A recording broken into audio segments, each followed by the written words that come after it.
Welcome back and welcome to the third and final part tonight of our special coverage, the burning question, focusing on the issue of unrest in schools. It has been a week of looking at several issues, and tonight I have a panel in studio that will be taking a look and building perspective on the issue of accountability. Where does the buck stop? What lessons have been picked throughout the decades of incidents of unrest in schools, if any? You don't want to miss that conversation. But before then, let's lay the ground. Discipline is not tough parenting, but doing the right thing. These are the words of Wafula Buke, a former ODM executive director known for his firm stance on accountability and human rights. When his son messed up at school, he supported his arrest and conviction. He spoke to NTV about tough versus soft parenting. The style of parenting is determined by the special circumstances of the parent. I don't know how Mandela would answer that question when he's talking about parenting, because he didn't even parent.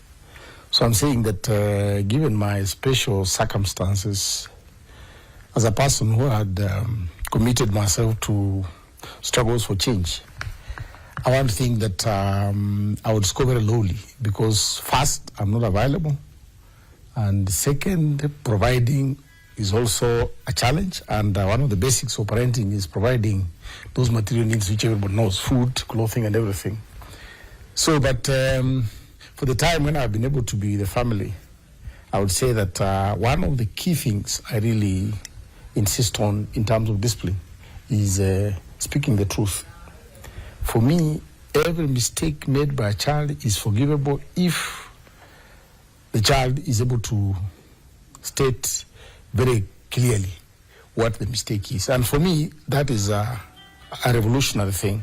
To speak the truth changes a person and makes that person a responsible person.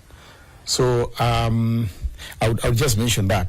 Then when it comes to people who have acquired the age of 18 and beyond, I really insist on them taking responsibility for the mistakes and crimes that they commit. And I operate like the law. If you have broken the law and you're above 18, you should be able to provide answers to the instruments of the state. And I think that can briefly be said to be what I can say.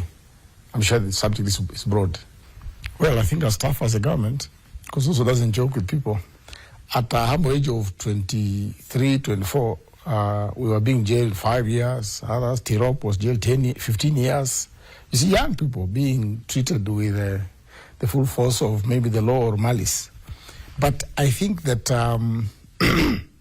there is value in young people knowing that there are boundaries to misconduct. That if you conduct yourself properly, it's okay. You conduct yourself badly, you face consequences. And in my thinking, the earlier a child learns that there are consequences to mistakes and crimes that a child commits, I think the earlier.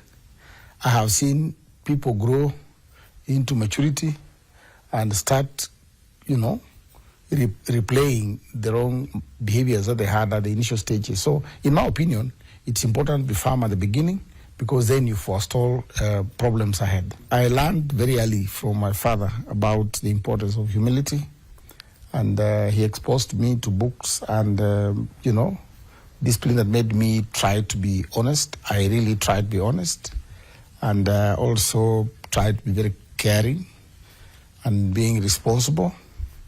These are values that I picked from my youth as a young person growing up with both parents. But just like my children have gone through some challenges, I was going through some challenges because my father was also in prison for some time, about 2 years or so, and we had a very interesting life. In my opinion, it gave me the greatest understanding of the importance of seeing people in terms of classes. It's through talking that positive things come out and negative things come out as well. If a child is growing out badly, you have a chance to understand that the fellow has the wrong software when the child can talk to you as freely as possible. In fact, I think that it is wrong to beat a child, because then you're shutting up channels that will bring out the person. I can't remember having beaten any child of mine, but they know me to be a very tough guy. A tough guy who doesn't beat, because I need them to speak out so that I can understand them and give them ideas. So communication between children and parents is mandatory. The spirit that we find in the GNC is a reaction to a hostile environment in which they are finding themselves at this point in our history. I understand the context in which someone would ask me a question about toughness, because my son is in prison right now.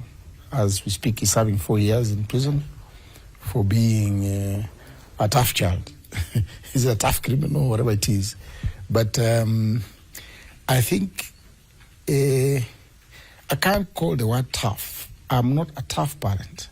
I'm an honest parent. An honest parent who can see things and give them the names that they deserve. If a child is a criminal who can carry a gun and is shot and he dies, you don't shed a tear because he's going to shoot another person. So for me, it is not the issue of tough parent and the soft parent. The issue is just be honest people. If a child needs counseling, that counseling is done. If a child needs to be removed from circulation so that the fellow can reflect again, that should also be done.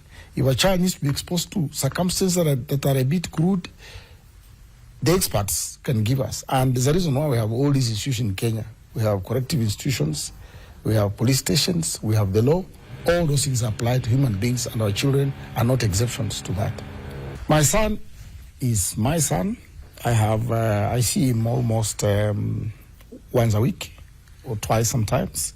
And when he needs me to see him, he calls me and I go and see him. The procedure is very, very rough, and sometimes even seeing the fellow is a problem, because if you go to the cells, there are about 6 screens. There's the first mesh wire, another mesh wire, another glass, and it's almost tinted.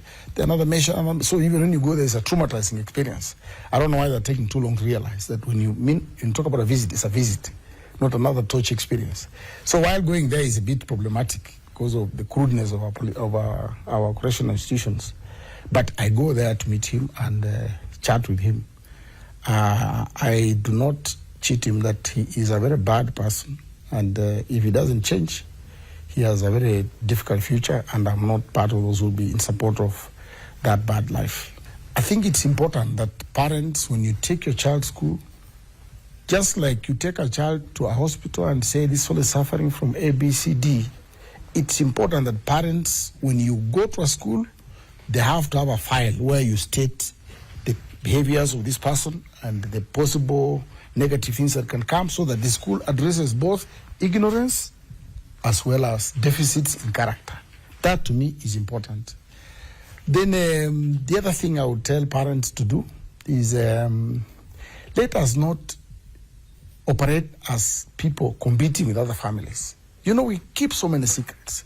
Your child commits crime. When you go out there, you say, this is my best child, very good, very good. But back at home, the fellow's a devil. So for me, just like we agitate for transparency at the political level, we should also have some degree of transparency at the family level. When you introduce your children and some have made problems, there's nothing wrong saying this child is in this school, this one was in prison the other day, like I will be introducing mine, and I think he's now free. He's been very bad, but he says he's going to improve. It's important for us to talk about the truth about our children. But privacy, keeping secret, hiding secrets, this is what's making us end up with situations where dormitories are banned and children die. I think our governments and society in general needs to invest in stabilizing families. And there's a very high degree of neglect to the family as a unit. Because you find someone like Keter is here, works here, but the wife works in Mombasa, and you have children.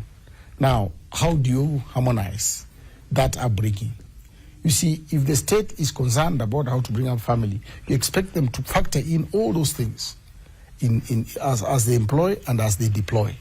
The other thing that the state must think about to keep families and have children grow up well, if you jail a parent and you have no institution that is going to handle home, that family, what is the state thinking about? What kind of children does one expect from a family whose parents or whose parent has been jailed? That is an issue that needs to be dealt with. If you must jail a parent who's paying school fees, then the state must take over the issues of paying school fees, because these kids are innocent. The criminal has gone away. Now, in the Kenyan case, all those who go to prison damage both themselves as well as the family. Then the other issue is mental issues. You know, mad people. Mad people can't be handled by families. Mad people should be taken care of by the state. I would advise the government to rediscuss how to create the necessary environment for people to grow up well within a setup of a family. That's a bit okay. Yeah. The story of Wafula Buki and his views on parenting, and of course, very important.